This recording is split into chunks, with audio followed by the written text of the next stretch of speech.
Hi, I'm Josephine from the Pointe shop. I'm at Oklahoma City Ballet right now, and I'm with soloist Amanda Popejoy. She's going to show us how she prepares her pointe shoes for the stage. What kind of pointe shoes do you have? Okay, so I wear Popejoy. These are glissé, and they actually don't make the glissé anymore. I was just going to say. So about a couple years ago when they discontinued the glissé, I kind of went through a panic of like trying to buy up all the last pairs or for the company to buy all of what they could find. And then I contacted Popejoy, and they still had the mold, so they could still make my shoe, which was a blessing. So that's great. Yeah. So if you're a soloist at a ballet company, you can get discontinued shoes. If your shoes get discontinued, you probably will not be able to get them. But now glissés are a pretty wide shoe. Yeah, they're a wide shoe. I have pretty wide but short toes, so I feel like I needed something with a your bigger hand. box. Exactly. It's like tiny. Yeah. And so I have like these little stubby toes, and so I really needed a kind of a square shoe. But I do a lot of things to my shoe because of the shape of my feet, so that way I can have the best look on stage. Now you must have been wearing these shoes for a long time if you're wearing a glissé. Yes. So I have worn Popejoy probably since I first started dancing professionally. And then once you find the shoe, sometimes I've tried other pairs, and I've worn different things, but I just keep coming back to the same shoe. And so that was one of the things where it was like, okay, I think I just need to stick with Popejoy. Because after a while, it just becomes home. Yes. So it's really difficult. It's like, I love Popejoy, how low they cut their fabric, and I love how light it is. Yes. It doesn't weigh you down like some other shoes. Right. So I definitely see the benefit of that. Just, I know that they discontinued the shoe because not a lot of people have these really great, wide, square, higher profile feet, which I think is actually the best type of foot to be on pointe. It is helpful. I feel like even from when I was young, I went up to pointe, and my teachers were like, okay, so it was very easy for me to get up to pointe. And you blessed child. Yes. I didn't have some of the struggles, but along with really flexible feet sometimes comes weak ankles. So that has been kind of something I've had to be careful with, is make sure that I'm getting back in shape the correct way, just like everybody else. Lots of releves and things like that. Yeah. Okay, so let's talk about your shoes. Okay. You have new, medium, dead. Exactly. So these were for contemporary ballet for Pedal that we did, Helen Pickett, at the end of the season last year. And what I do to my shoes is we were having a lot of trouble with our stage being very slick. And that's, I think that's pretty common when dancers are, we go on tour, we do different things, where we're on different services. And so I was getting really frustrated with, especially doing contemporary work where you're having to step out, you're having to really push, and sliding was really frustrating. So, and I know they make a lot of products, using leather for different types of shoes. I didn't see any for Popejoy, so I decided I was just going to make my own. Perfect. So I went to, just like a Hobby Lobby or a craft store, and I got some leather. And what I did is I used paper, and I put my pointe shoe on the paper, and I traced around to kind of make the shape, and then I made another little kind of where the right here where I want it covered. Yes. And so it fits perfectly to the platform and to the top of your right. So it kind of goes over like that, so that way I can have a little bit more traction. So then I use kind of like a leather craft glue, and I use it to glue that on. But and then I do another thing to my shoe is that you can see here where I've cut down the vamp. So one thing is, since I have such short toes, I would go to Dim Pointe. When they remade Popejoy, I feel like they put some new features. I felt like the vamp was higher than what I had recently had, and so I had a bunch of shoes, and I was like, well, I don't want to send them back, wait for pointe shoes to come in. So I was like, well, I'm going to just try. So I Frankenstein my pointe shoes.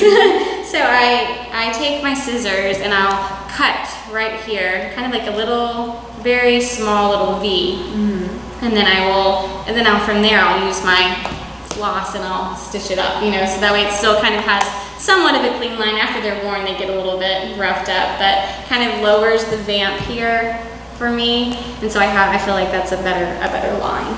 Now, that's actually really cool that you told us about that, because a lot of dancers, they call me and they're like, I love the shoe, but the vamp is way too long. Is there any way we can either get a custom or whatever? Yes, you can get a custom, but it takes 8 to 12 weeks to make. And if you're a dancer that's growing, that's probably not the best idea, because you'll probably grow out of them before the shoe comes in. Right. So I actually do tell them about cutting your shank or cutting the vamp a little bit to make it a little bit shorter. So you can definitely customize so that you can roll through a little bit easier. And if you have trouble with your shoe pulling you back, then that's something that would be fantastic. So that was kind of something that was happening with me. I felt like the fabric was in the way, that it wasn't allowing me to get as far over as I wanted. Now, this does make your shoes a little softer, because you don't have that support there. So they, for me, it's okay because I have a company buying my Pointe shoes, but for, a student, that might be a little bit more, expensive for them, That's right. If you do any type of customization at all, you have to be very mindful that some of these customizations will shorten the lifespan of your shoe.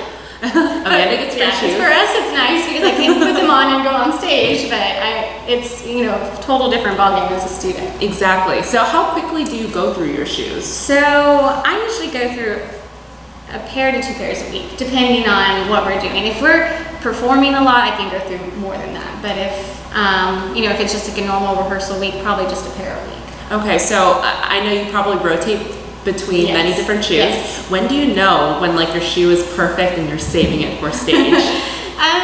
For me, it's that sweet spot where it's not too loud for one thing. Our directors are always like, soften your shoes, do things, because our stage is kind of acoustically really loud, and so we have to have them at a certain sound to them. It also has to have enough support to get through. So once it hits that spot, then those are like, okay, we'll put those to the side. We'll save them for the performance. It's perfect now. And I'm sure this kind of quiets the shoes as well. It does, and also too, it just gives you a little bit more traction, so you feel like you can reach out. Where I feel like sometimes on a slick stage we tend to pull underneath ourselves, which then you feel like I'm not really dancing. Right. So it's nice to have something on your shoe. It gives you a little bit more range. Yes, and it's pretty easy to put on. I'll pretty much just lay it on here. I usually there's a little bit more of a softer side that I usually put on this one. I can't tell as much, but there's one that's a little softer sometimes. It's like this part. Yeah. And so I will, place it on the shoe, kind of, make sure that I got, exactly how I want it. And then I'll take my craft glue and I'll put a little glue here. Careful not to get it on the outside because it makes it slicker. And then I'll, attach it to the shoe, and then I'll pull it down over here and attach it. And I just have to make sure that all the edges have enough glue that it's not gonna peel up. But once it's on, it's on. One time I was like, well, I'm gonna just see if I can peel it off and put it. No. Not coming off. It's gone. Right.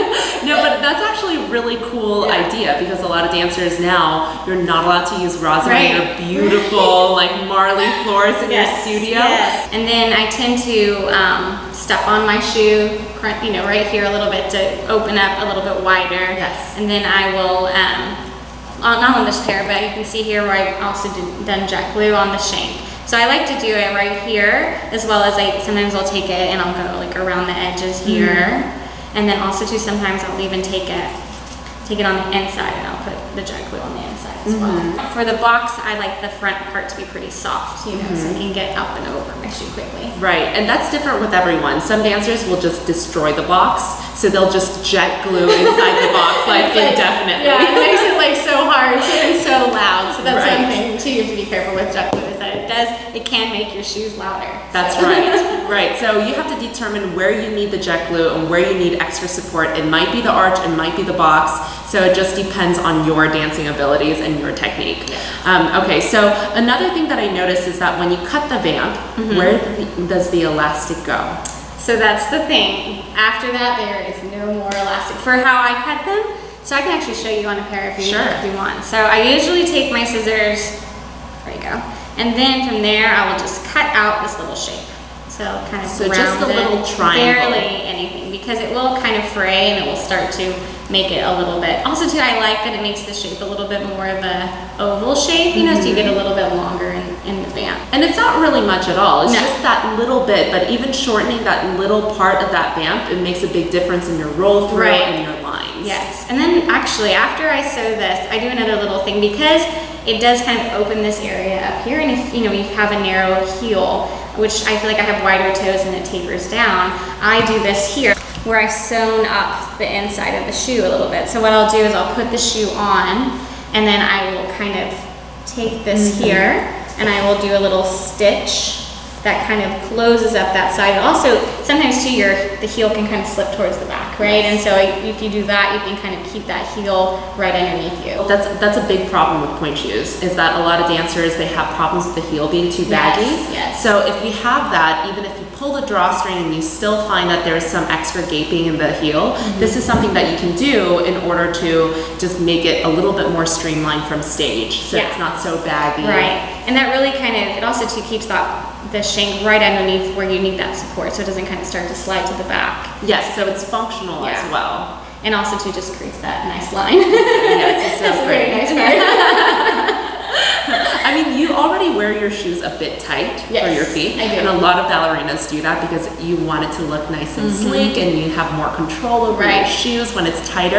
That's something that you want to consider. I know when you put on your pointe shoes for the first time, you want it to kind of feel like a bedroom slipper. Do you remember that? Yes. I also, when I put my shoes on, I feel like at first it's like, oh my gosh, I can barely get these on, you know? And so I'll put them on. Usually, you know, I step on this area, I'll get this part wet. I know there's other, you know, you can use rubbing alcohol, other things that kind of keep the shape better, but since I wear them right away, get them wet here. I also get them wet in the back, so I can get a little extra stretch and that I need when I especially put on a new pair of shoes. So also too, so you know, you're not in pain. Exactly. So you can get through. So, and Popejoys are known for breaking down quickly, and that's one of the things I like about them, because they're a light shoe and they're very moldable, you know. So I think, but yeah, at first, you know, they're like, oh my gosh, am I gonna get these shoes on today? I know, you have like different feet days, right? So it's like, is it gonna go on Saturday when my feet are the biggest? No, and some days, you know, I just am like, well, I'm gonna have to wear a little bit older shoe that I can get my foot into. I probably wouldn't wear a brand new pair, you know, if I've had like long rehearsal days and try to put on a new pair, it's probably not gonna happen. That's true. And that's another thing too, is that your pointe shoes stretch a lot. So you want it to be tightest at the fitting. When the shoe's brand new, you want it to be pretty tight, because throughout the life of the shoe, it's gonna keep stretching and stretching, and then eventually your feet are just gonna be sliding around. You know, I also put my shoes on to break them into, you know, not just, don't do all this stuff before you've even put them on. You know, put them on, make sure that things are where you want them. Kind of look at where your arch is. Where is your shoe not bending, you know? So I mean, you've broken in so many shoes in your life that you know exactly where it is. But a lot of dancers, you have to understand that everybody's arch is in a different place. So you want to bend it where your arch is, not where Amanda's arch is. Do you wear anything inside your pointe shoes? I wear just like those pillows for pointe toe pads, to the point where I would be embarrassed to show them on. But yes, so because I wear them down until they're very thin, because I don't like a lot in my shoe. So the lamb's wool? The lamb's wool kind of toe pad. So I think that's what I like to wear. So just kind of, and then I wash them all the time, you know. They're just so worn out. They're just pretty much just a little bit of cover, So a lot of actually ballerinas do this. A lot of the gel toe pads, they don't shrink. They just stay kind of their shape. So if you are a dancer in training and you know you're going to be wearing the shoes for a very long time, gel might be a great option for you because it doesn't change. But a lot of dancers really like paper thin toe pads. So they'll take a toe pad, like a lamb's wool one that starts out super fluffy and super cloud-like, and then you thin it down to like a little paper thin strip.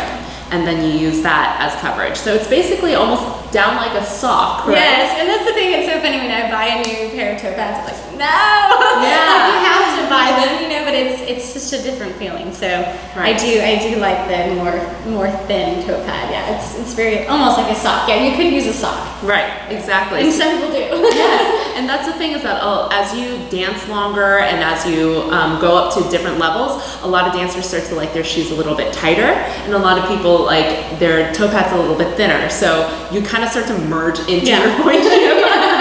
So it's really important to find your own preferences. Of course, there are professionals that wear like the gel toe pads as well, but most professionals that I've seen, they're typically they like it a little bit thinner.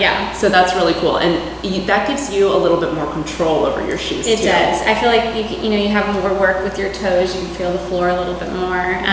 But I understand as a student, you need that little extra cushion. Your toes are, even us coming back, you know, we're just, our season's getting ready to start and coming back and getting back on point. You know, I was like, oh this hurts a little bit more than I remember. Right. I know. Coming back into season is like a little rough. Like company class, you're like, ugh. Yeah, you're like, maybe I need to start, walking around the house. It's one of those things where you're like, oh yeah, okay, toes are ready. It's just it takes time, but even for young students, I can totally understand wearing a little bit more cushion. Right. I know, but you'll get your callus, and then you'll get tougher. Like literally, you will get tough skin, and then you'll start to like it a little bit better. Well, thank you so much for showing me your Pointe shoes. This is so awesome.